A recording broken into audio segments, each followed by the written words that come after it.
दोस्तों, आपको मेरा प्यार भरा नमस्कार। आप कैसे हैं? ईश्वर से प्रार्थना है कि आप सब सकुशल रहें, सुरक्षित रहें, प्रफुल्लित रहें। दोस्तों, आपका हमारे YouTube चैनल मनमीत में बहुत बहुत स्वागत है।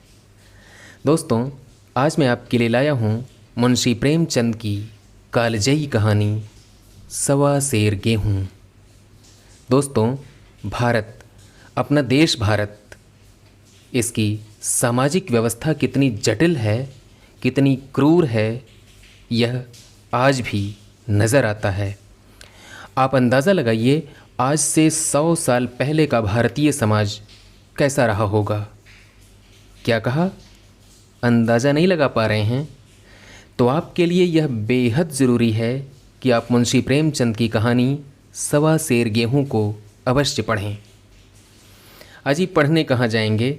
आइए मैं सुनाता हूँ। सवा सेर गेहूँ। किसी गांव में शंकर नाम का एक कुर्मी किसान रहता था। सीधा सादा गरीब आदमी था। अपने काम से काम, न किसी के लेने में न किसी के देने में। छक्का पंजा न जानता था। छल प्रपंच की उसे छूत भी न लगी थी। ठगे जाने की चिंता न थी। ठग विद्या न जानता था। भोजन मिला खा लिया, ना मिला चबेने पर काट दी। चबेना भी ना मिला तो पानी पी लिया और राम का नाम लेकर सो रहा। किंतु जब कोई अतिथि द्वार पर आ जाता तो उसे इस निवृत्ति मार्ग का त्याग करना पड़ता था। विशेषकर जब साधु महात्मा पदार्पण करते थे तो उसे अनिवार्यतः सांसारिकता की शरण लेनी पड़ती थी। खुद भूखा सो सकता था, पर साधु को कैसे भूखा सुलाता? भगवान के भक्त जो ठहरे। एक दिन संध्या समय एक महात्मा ने आकर उसके द्वार पर डेरा जमाया। तेजस्वी मूर्ति थी। पीतांबर गले में, जटा सिर पर, पीतल का कमंडल हाथ में, खड़ाऊं पैर में, ऐनक आँखों पर। संपूर्ण वेश उन महात्माओं का सा था जो रईसों के प्रासादों में तपस्या, हवा गाड़ियों पर देव स्थानों की परिक्रमा और योग सिद्धि प्राप्त करने के लिए रुचिकर भोजन करते हैं। घर में जौ का आटा था, वह उन्हें कैसे खिलाता? प्राचीन काल में जौ का चाहे जो कुछ महत्व रहा हो, पर वर्तमान युग में जौ का भोजन सिद्ध पुरुषों के लिए दुष्पाच्य होता है। बड़ी चिंता हुई, महात्मा जी को क्या खिलाऊं? आखिर निश्चय किया कि कहीं से गेहूं का आटा उधार लाऊं, पर गांव भर में गेहूं का आटा ना मिला। गांव में सब मनुष्य ही मनुष्य थे, देवता एक भी न था। अतएव देवताओं का खाद्य पदार्थ कैसे मिलता? सौभाग्य से गांव के विप्र महाराज के यहाँ थोड़े से मिल गए। उनसे सवा सेर गेहूं उधार लिया और स्त्री से कहा कि पीस दे। महात्मा ने भोजन किया, लंबी तान कर सोए। प्रातःकाल आशीर्वाद देकर अपनी राह ली।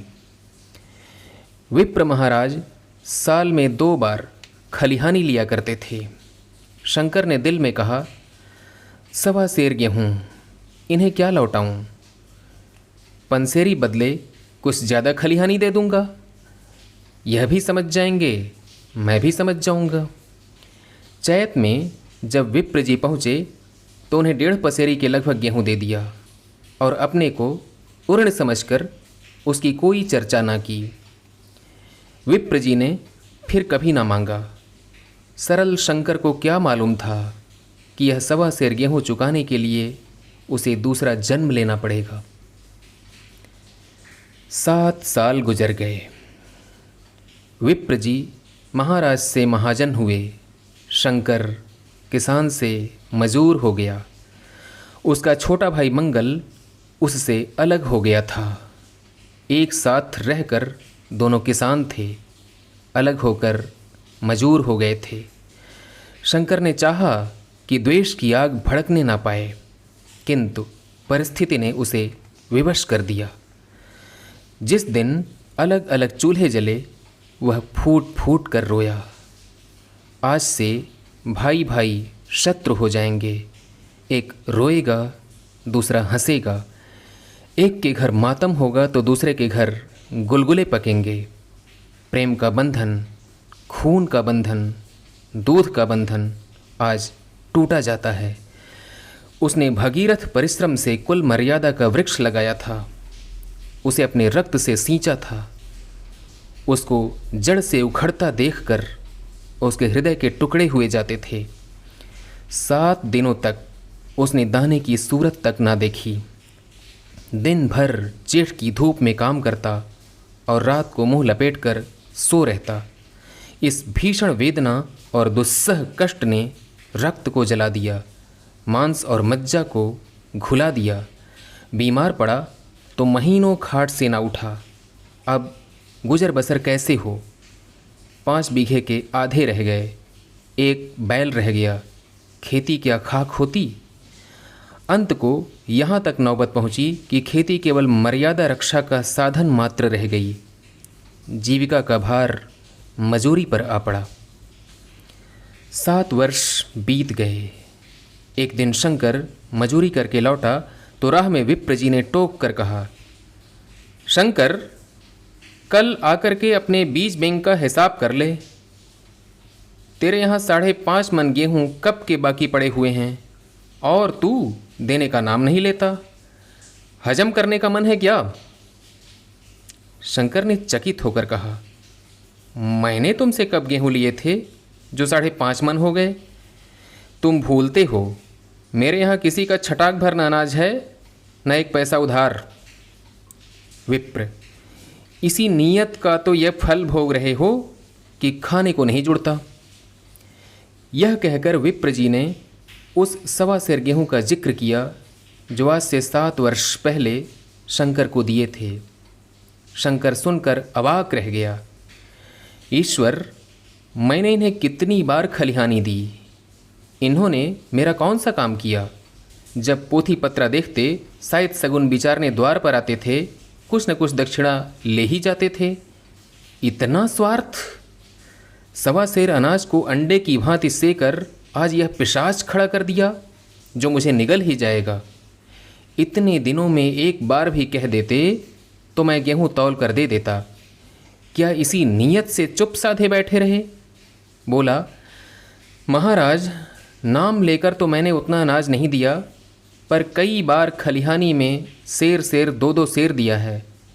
अब आप आज 5.5 मन मांगते हैं, मैं कहाँ से दूंगा? विप्र, लेखा जो बख्शीस 100 तुमने जो कुछ दिया होगा उसका कोई हिसाब नहीं, चाहे 1 की जगह 4 पसेरी दे दो। तुम्हारे नाम बही में 5.5 मन लिखा हुआ है, जिससे चाहे हिसाब लगवा लो। दे दो तो तुम्हारा नाम छेंक दूं, नहीं तो और भी बढ़ता रहेगा। शंकर, पाड़े, क्यों एक गरीब को सताते हो? मेरे खाने का ठिकाना नहीं, इतना गेहूं किसके घर से लाऊंगा? विप्र, जिसके घर से चाहे लाओ, मैं छटाक भर भी ना छोड़ूंगा। यहाँ ना दोगे, भगवान के घर तो दोगे? शंकर कांप उठा। हम पढ़े लिखे आदमी होते तो कह देते, अच्छी बात है, ईश्वर के घर ही दे देंगे। वहाँ की तौल यहाँ से कुछ बड़ी तो ना होगी, कम से कम इसका कोई प्रमाण हमारे पास नहीं, फिर उसकी क्या चिंता। किंतु शंकर इतना तार्किक, इतना व्यवहार चतुर न था। एक तो ऋण, वह भी ब्राह्मण का, बही में नाम रह गया तो सीधे नरक में जाऊंगा। इस ख्याल से ही उसे रोमांच हो गया। बोला, महाराज, तुम्हारा जितना होगा यहीं दूंगा, ईश्वर के यहाँ क्यों दूं? इस जन्म में तो ठोकर खा ही रहा हूँ, उस जन्म के लिए क्यों कांटे बोऊं? मगर यह कोई न्याय नहीं है, तुमने राई का पर्वत बना दिया। ब्राह्मण हो के तुम्हें ऐसा नहीं करना चाहिए था। उसी घड़ी तगादा करके ले लिया होता तो आज मेरे सिर इतना बड़ा बोझ क्यों पड़ता? मैं तो दे दूंगा, लेकिन तुम्हें भगवान के यहाँ जवाब देना पड़ेगा। विप्र, वहाँ का डर तुम्हें होगा, मुझे क्यों होने लगा? वहाँ तो सब अपने ही भाई बंधु हैं, ऋषि मुनि सब ब्राह्मण ही हैं, देवता ब्राह्मण हैं, जो कुछ बनेगी बिगड़ेगी संभाल लेंगे। तो बताओ कब देते हो? शंकर, मेरे पास रखा तो है नहीं, किसी से मांग जांच कर लाऊंगा तभी न दूंगा। विप्र, मैं यह ना मानूंगा। 7 साल हो गए, अब एक दिन का भी मुलाहिजा ना करूंगा। गेहूं नहीं दे सकते तो दस्तावेज लिख दो। शंकर, मुझे तो देना है, चाहे गेहूं लो चाहे दस्तावेज लिखाओ। किस हिसाब से दाम रखोगे? विप्र, बाजार भाव 5 सेर का, तुम्हें 5.25 सेर का काट दूंगा। शंकर, जब दे ही रहा हूं तो बाजार भाव काटूंगा, पाव भर छुड़ा कर क्यों दोषी बनूं? हिसाब लगाया गया तो गेहूं के दाम 60 रुपये हुए। 60 रुपये का दस्तावेज लिखा गया। 3 रुपये सैकड़े सूद। साल भर में न देने पर सूद की दर 3.5 रुपये सैकड़े, 8 आने का स्टाम्प, 1 रुपये दस्तावेज की तहरीर शंकर को ऊपर से देनी पड़ी। गांव भर ने विप्र की निंदा की, लेकिन मुंह पर नहीं। महाजन से सभी का काम पड़ता है, उनके मुंह कौन लगे। शंकर ने साल भर तक कठिन तपस्या की। मियाद के पहले रुपए अदा करने का उसने व्रत सा कर लिया था। दोपहर के पहले भी चूल्हा न जलता था, चबेने पर बसर होती थी। अब वह भी बंद हुआ। केवल लड़के के लिए रात को रोटियां रख दी जातीं। पैसे रोज़ का तंबाकू पी जाता था। यही एक व्यसन था जिसका वह कभी त्याग ना कर सका था। अब वह व्यसन भी इस कठिन व्रत की भेंट हो गया। उसने चिलम पटक दी, हुक्का तोड़ दिया और तम्बाकू की हांडी चूर चूर कर डाली। कपड़े पहले भी त्याग की चरम सीमा तक पहुंच चुके थे। अब वह प्रकृति की न्यूनतम रेखाओं में आबद्ध हो गए। शिशिर की अस्थिवेधक शीत को उसने आग ताप कर काट दिया। इस ध्रुव संकल्प का फल आशा से बढ़कर निकला। साल के अंत में उसके पास 60 रुपये जमा हो गए। उसने समझा, पंडित जी को इतने रुपए दे दूंगा और कहूँगा, महाराज बाकी रुपए भी जल्द ही आपके सामने हाजिर करूँगा।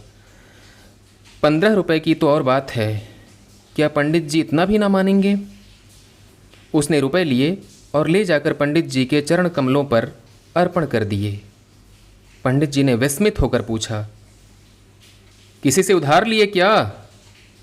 शंकर, नहीं महाराज, आपके आशीष से आपकी मजूरी अच्छी मिली। विप्र, लेकिन यह तो 60 रुपये ही हैं। शंकर, हाँ महाराज, इतने अभी ले लीजिए, बाकी मैं 2-3 महीने में दे दूंगा। मुझे उरण कर दीजिए। विप्र, उरण तो जब ही होगे जब मेरी कौड़ी कौड़ी चुका दोगे। जाकर मेरे 15 रुपये और लाओ। शंकर, महाराज इतनी दया करो, अब सांझ की रोटियों का भी ठिकाना नहीं है। गांव में हूँ तो कभी न कभी दे ही दूंगा।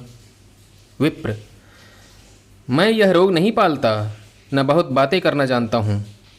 अगर मेरे पूरे रुपए ना मिलेंगे तो आज से 3.5 रुपये सैकड़े का ब्याज लगेगा।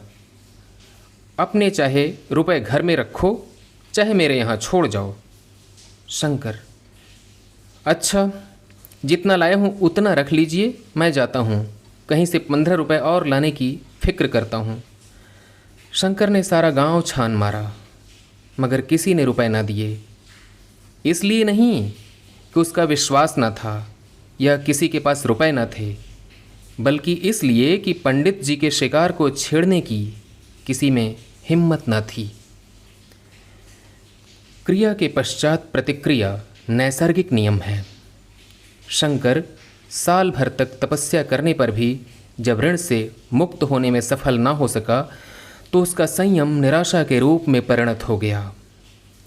उसने समझ लिया कि जब इतना कष्ट सहने पर भी साल भर में 60 रुपये से अधिक ना जमा कर सका, तो अब कौन सा उपाय है जिसके द्वारा इसके दूने रुपए जमा हों।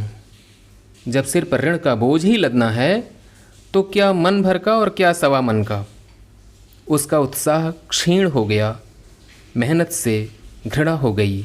आशा उत्साह की जननी है। आशा में तेज है, बल है, जीवन है। आशा ही संसार की संचालक शक्ति है। शंकर आशाहीन होकर उदासीन हो गया।